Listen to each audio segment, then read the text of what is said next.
For decades, global power followed a familiar structure. Governments issued currency, banks controlled credit, institutions set the rules. Most people believed this system was stable, even permanent. But systems don't fail because they stop working. They fail because they become inefficient for those who control them. The current global system was built for a world that no longer exists, a world with slower capital movement, clear national borders, predictable economic cycles. That world is gone. Today, money moves faster than governments can react. Capital crosses borders in seconds. Influence no longer depends on territory, but on access, and that creates a problem. The old system was designed to manage populations, not to compete with global capital. It relies on visibility, regulation, public trust, but modern power doesn't need to be visible, it doesn't need public approval, and it doesn't need to explain itself. This is why what many call a crisis is actually something else. The system is not breaking, it's being bypassed. When rules no longer serve power, power doesn't fight them. It builds parallel structures, new channels of influence, new financial pathways, new decision centers, disconnected from public institutions. That's why traditional indicators feel confusing today. Markets react without clear causes. Policies appear disconnected from outcomes. Governments announce solutions that seem too small for the problems they face. Because they are. They're operating inside a framework that is already outdated. The real shift isn't happening in public speeches or official reforms. It's happening where decisions are made quietly, outside the systems people still believe control the world. And this is the most important thing to understand. When a system reaches this stage, it doesn't collapse dramatically. It fades out. It becomes irrelevant. The world doesn't wake up to a single breaking point. It slowly realizes that power is no longer where it used to be. And by the time that realization becomes widespread, the transition is already complete. For most of history, wars were the language of power. Borders were redrawn through force. Resources were seized through conflict. Victories were visible, loud, and undeniable. That era is no longer dominant. The most powerful systems today do not need to destroy cities or deploy armies to impose control. They achieve the same results through access, dependency, and structure. Modern power does not seek conquest, it seeks alignment. Instead of invading territory, it controls the systems that territory depends on. Instead of occupying land, it occupies infrastructure. Instead of forcing submission, it makes alternatives unsustainable. This is why the most decisive battles today happen without explosions. They happen inside financial networks, inside payment systems, inside supply chains that determine what can move, where it can go, and at what cost. When access is restricted, power is exercised without confrontation. Trade slows, costs rise, options narrow, and all of this can be framed as policy, not aggression. Sanctions are presented as rules. Restrictions are explained as safeguards. Compliance is described as cooperation. From the outside, everything appears procedural, but the effect is cumulative. Over time, pressure reshapes behavior. Countries adjust policies not because they were defeated, but because resistance becomes expensive. Corporations realign not because they were ordered to, but because deviation threatens survival. This is the efficiency of the new system. It minimizes backlash. It avoids spectacle. It reduces the risk of escalation. And most importantly, it operates continuously. Wars require mobilization. They demand justification. They provoke resistance. Structural control does not. It functions quietly, embedded in systems people already rely on. It doesn't shock populations. It conditions them.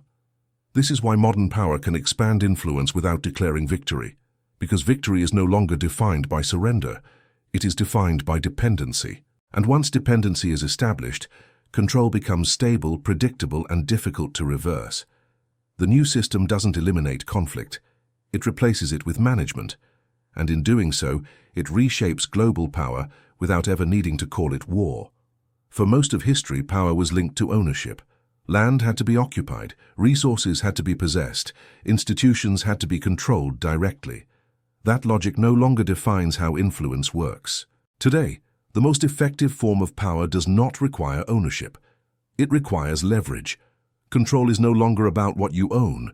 It is about what others depend on. A country does not need to own factories to influence production. It only needs to control access to supply chains.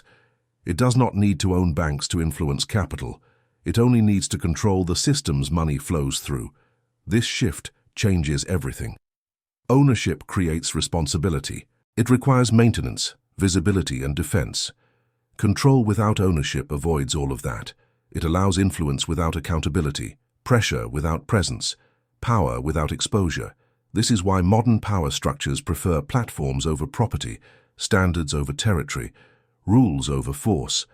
When systems define how trade settles, how payments clear, and how risk is evaluated, they shape behavior automatically.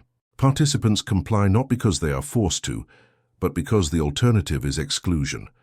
This creates a powerful asymmetry. Those who control the system can change conditions at any time.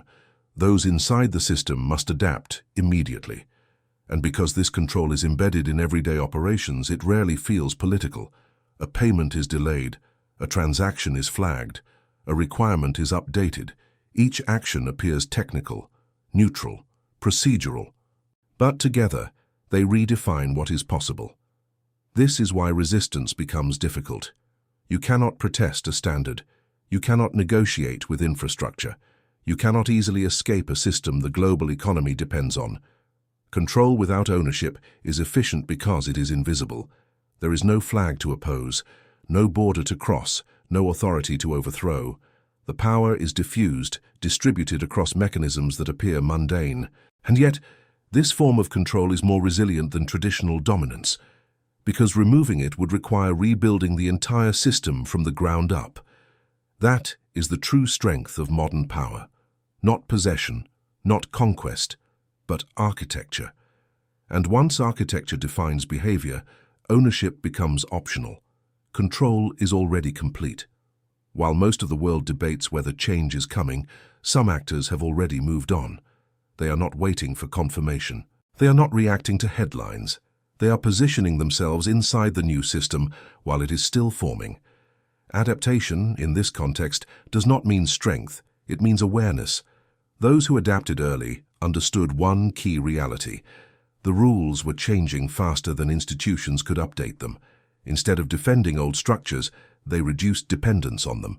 Instead of demanding visibility, they embraced flexibility. Instead of insisting on ownership, they focused on access. This is how early adaptation looks. Financial exposure is diversified quietly. Trade routes are rebalanced gradually. Technological and logistical dependencies are minimized without public announcements. From the outside, these moves appear cautious, even conservative. But together they form a strategic shift. The advantage of early adaptation is not dominance. It is optionality. Those inside the new system retain choices. They can move capital, reroute supply, and renegotiate alignment with minimal friction. Those who adapt late lose that flexibility. They are forced to adjust under pressure. They negotiate from weaker positions. Their decisions appear reactive rather than strategic. This is why adaptation rarely looks heroic. It happens before urgency exists. By the time the broader system feels stress, early movers are already insulated from its effects. They are not immune to change. They are prepared for it. History consistently shows this pattern. The most successful transitions are not led by those who resist change the longest. They are led by those who recognize when resistance no longer serves them. In moments like these, loyalty to outdated systems becomes a liability. Adaptation is not betrayal, it is survival. And in a world where power is embedded in structure rather than authority, survival depends on alignment.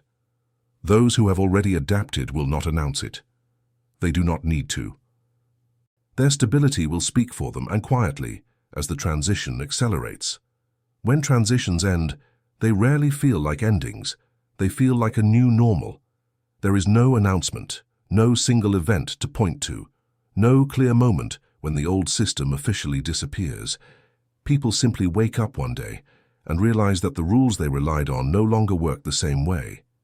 This is the world after the transition. power is no longer centralized in visible institutions. It is distributed across systems, standards, and networks that operate continuously. Influence does not need to be exercised openly because behavior is already shaped by structure. In this world, stability belongs to those aligned with the system. Instability affects those outside it. Access determines opportunity, compatibility determines participation, and exclusion happens quietly, without confrontation. The most striking feature of the post-transition world is how ordinary it feels. Daily life continues, markets open, governments function. But beneath that surface, dependency has deepened. Choices still exist, but they are narrower. Alternatives are still possible, but they are costlier.